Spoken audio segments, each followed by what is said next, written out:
y luego ya serían como cosas mucho más concretas, pero creo que el respeto y el no juzgar al que está al lado y tal, pues sería como lo principal. Respeto profundo por la naturaleza. Ignacio Nieva, integrador social y divulgador.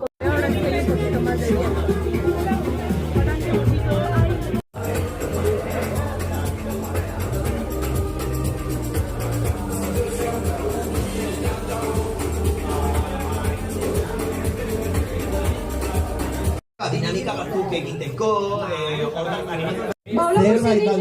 Claro, mediteo. Daudelako gainik txartel pila bat txuri-txuri eginda. Eta... Que lea de mi madre. O sea, no le oculta.